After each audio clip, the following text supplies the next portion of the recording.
M'dzina la Atate ndi la Mwana ndi la Mzimu Woyera. Amen.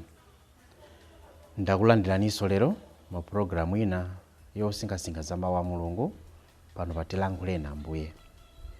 Ndipo lero ndi pa 6 February Lachiwiri, pamene mpingo umatipatsa chaka cha Paul Miki ndi azinzake. Leronso ndi tsiku limene tikukumbukira amalitiri amene adataya miyoyo yawo monga amene adachitira Agatha pa 5 pachapena dzulo lija. Choncho lero tiyeni nafenso ngati Akhristu tisinkhasinkhe mozama za moyo wathu wachikhulupiriro. Mawu athu oyamba lero akuchokera pa buku loyamba la Mafumu chapter 8 verse 22 mpaka 23, 27 mpaka na 30. Amene akutiwerengera mawu oyamba ndi a Caroline Kamulaga kuchokera ku Holy Rosary Likoni Parish mu Archdiocese ya Lilongwe. Ndipo mawu athu mu Uthenga Wabwino akuchokera pa Uthenga wa Mariko chapter 7 amene akutiwerengera mawu a Uthenga Wabwino komanso kutigawira mawu ndi Reverend Father Frank Lazalo Phiri kuchokera ku St. John Paul II Chitedze Parish mu Archdiocese ya Lilongwe. Abalanga okondeka mwa Ambuye, pamene tikukumbukira chaka cha Paul Miki ndi azinzake, tikufunitsitsa kuti titaona, titasuzumira ifeyo za moyo mwathu. Mawu oyamba. Mawu a m'buku la Mafumu. Pa nthawiyo Solomoni adayimirira patsogolo pa guwa la chauta. Msonkhano wonse wa Israeli ukuona, ndipo adakweza manja ake kumwamba. Tsono adati, Inu chauta, Mulungu wa Israeli, palibe Mulungu wina onga Inu, kumwamba kapena dziko lapansi.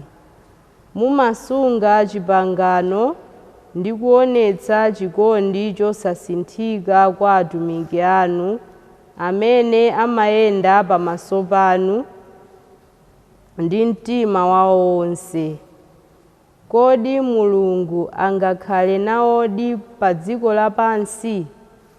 Onani, kumwambamwamba komwe sikukukwanirani kukhala. Nanji tsono nyumba imene ndakumangirani. Komabe inu chauta, Mulungu wanga, imvani pemphero la ine mtumiki wanu ndi kupempha kwanga. Mverani kulira kwanga ndiponso pemphero limene ine mtumiki wanu ndikupemphera pamaso panu lero lino. Usana ndi usiku maso anu azikhala otsekuka kuyang'ana nyumba imeneyi, malo amene inu mudanena kuti dzina langa lidzamveka m'menemo. Imvani pemphero lopempha la mtumiki wanu ndiponso la anthu anu a Israeli pamene akupemphera kumalo anu. Ndithu mumve kumwambako kumene mumakhala, ndipo mukamva mukhululuke. Mawu a Ambuye. Ambuye akhale nanu. Mawu mu Uthenga Woyera monga analembera Mariko. Ulemu kwa inu Ambuye. Tsiku lina Afarisi ena pamodzi ndi aphunzitsi ena amalamulo amene adachokera ku Yerusalemu adasonkhana kwa Yesu. Iwo adaona kuti ophunzira ake ena akungodya chakudya osasamba m'manja moyenera, ndiye kuti mosasamala mwambo wosamba m'manja.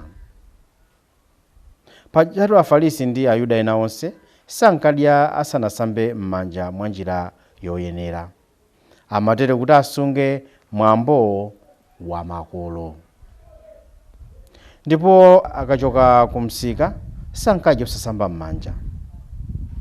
Amasunganso miyambo ina yambiri imene makolo awo adawasiyira, monga kutsuka zikho zophikira, kutsuka zikho, miphika ndi ziwiya zamkuwa ndi mabedinso.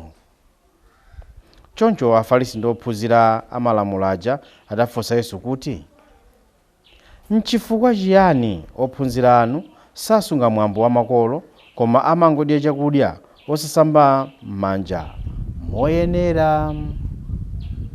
Yesu adawayankha kuti, "Inu anthu achiphamaso, ndithu mneneri Yesaya adanena zoona muja adalemba kuti, anthu awa amangondilemekeza ndi pakamwa chabe, koma mtima wawo uli kutali ndi Ine.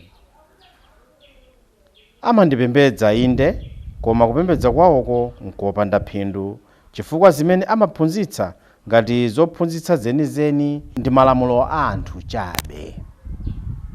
Kenaka Yesu adati, "Inu mumasiya malamulo a Mulungu nkumasunga miyambo ya anthu."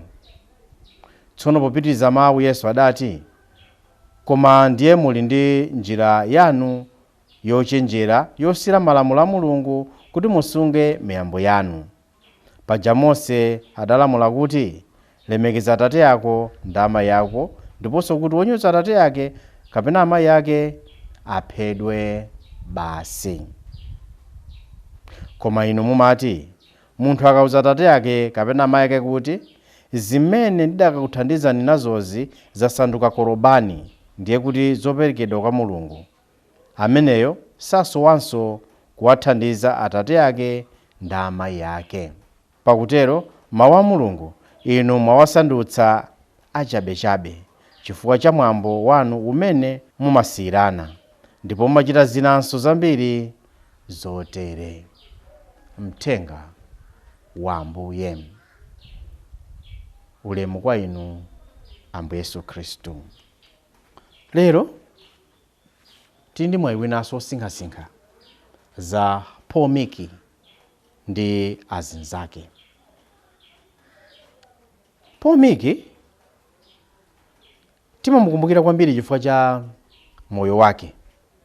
Awa ndi amalitiri aku Japan amene adasunga Chikhristu chisadaonekere kwa anthu kwa zaka pafupifupi 300.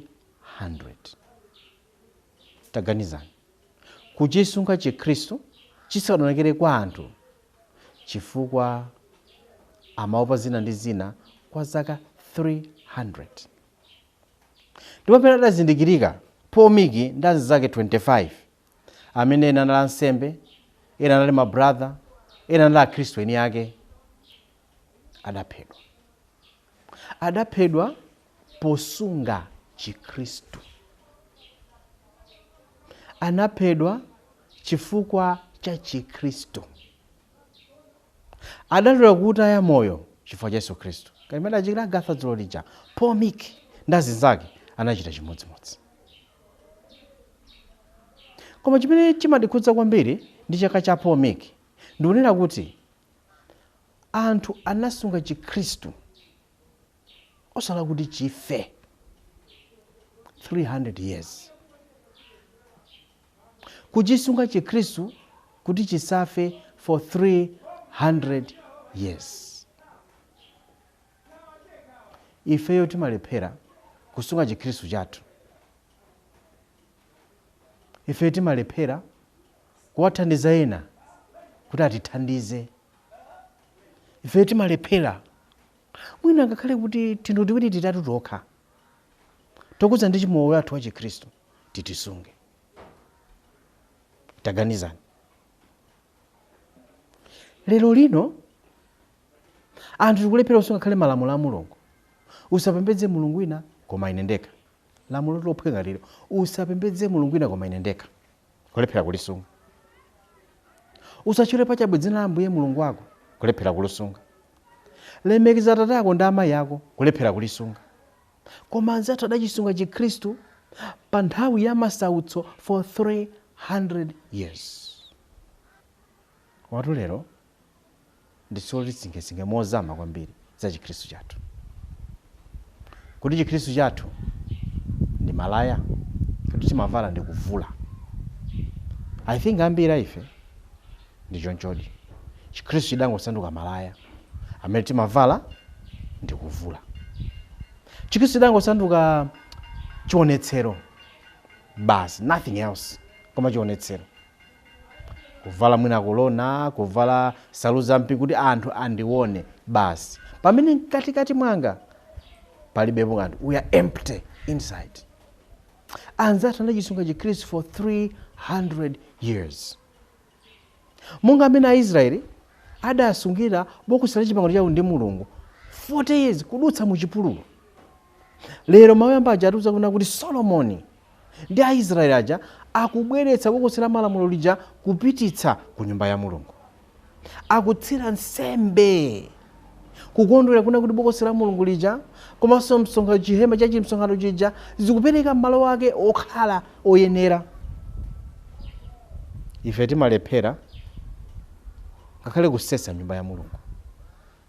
Ife timalephera lero kusunga mtima wathu kuti mukhale moyera.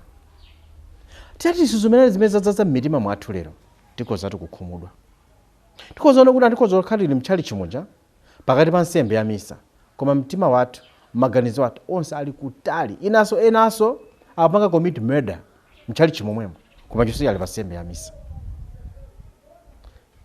Solomoni ndi Aisraeli akubweretsa bokosi la chipangano ku nyumba ya Mulungu ya ulemerero. Kodi inuyo ndineyo church pamene church timayiona bwanji ndipo timayisunga bwanji? Ordinary church. Ndangati ife Katolika timalowa mchalichi kumapanga phokoso, kucheza, kulankhula, kudya, mafoni. Palibe chinthu china chimene chimandimvetsa chisoni kwambiri kunena kuti munthu walowa mchalichi foni kulira wali mchalichi nkulolera kusiya nsembe ya miseja nkutuluka pabwalo ukayankha foni. Kana ukayankha nkubwereranso udzapeza kuti kupemphera. Timamvetsa za ulemerero wa nyumba ya Mulungu. Timamvetsa za ulemerero wa Chikhristu. Solomoni ndi Aisraeli adamvetsa chifukwa kummangira Mulungu nyumba ya pamwamba, nyumba yoti Mulungu azikhalamo. Nyumba yaikulu imene Mulungu amakhala mutikombo zimene ambuye sadanena. Simudzaona mwala zake. Nyumba yadaikongoleza dandana kuti yobwera nthawi. Simudzaona mwala wake. Sipokhapo ayi. Tikamwa kumbukira sambo sipena apakamba zonena kuti gwetsani nyumba ya Mulungu ndi manga masiku atatu. Nditi mamva kuti amanena kuti ankanena za thupi lake kapena tempili yake imene ili mtima wake, moyo wake. Ambuye Yesuyo. How do we respect malo opembedzeramo, the church? Muona kuti masiku ano lero ukamangidwe kama chalichi timangidwe moza tumumanga zinthu zosaoneka sonkomweso. Pamene tikapita kwa anzathu churches of ancient designation kapena machalichi akale amakhala okongola kwambiri chifukwa amazire kuti mu church muli chani. Koma kukongola koyamba kumene kukhala kwa mumtima imene tempili yoyamba ya Mulungu. Koma tasumene mu mtima mwanu mwadzadzamo ndi chani mu mtima mwanu inuyo. Chifukwa Ambuye sakwana Afarisi mumangosuka tuchinkho kunja, kumangosunga timiyambo topanda pake, pamene zofunikira zenizeni zimene ziza mu mtima mwanu simukuzisunga mpang'ono pomwe. Paul Miki ndi azinzake anasunga Chikhristu 300 years. Adaona the value of Christianity. How many of us today value our Catholic faith? Ndangati afe timanyadira ndi chikatolika chathu. Tazati maimba nyimbo yabwino kuti mpingo wathu ena maunyoza ife tima ukonda. Nyimbo yabwino kwambiri. Koma kodi katikati mwa mtima mwanga mulidi love for the church? Ndipo ndangati tikaonetsetsa even lero lino amene anthu amene akumanga even encroaching church land, church property. Ndangati even timatena kupereka nsembe za nsembe ya misa zija ife kumakazithandizira momwemo kuba ngakhale zambali kumene. The church tembe yoyamba ndi mtima wathu. Mwadzaza chani mu mtima mwanga. Lerotu chaka cha Paul Miki chikutikumbutsa let's value our faith. Chaka cha Paul Miki chikukumbutsa let's value Christianity. Chaka cha Paul Miki ndazinzake chikutikumbutsa let's keep the valuable things of life. Chimene chili chikhulupiriro chathu. Monga mene Solomoni ndi Israeli adalemekezera nyumba ya Mulungu, mutidzaze moyo wathu ndi zinthu zabwino. Chifukwa mtima wathu ndi tempele la Mulungu Mzimu Woyera. M'dzina la Atate ndi la Mwana ndi la Mzimu Woyera. Amen.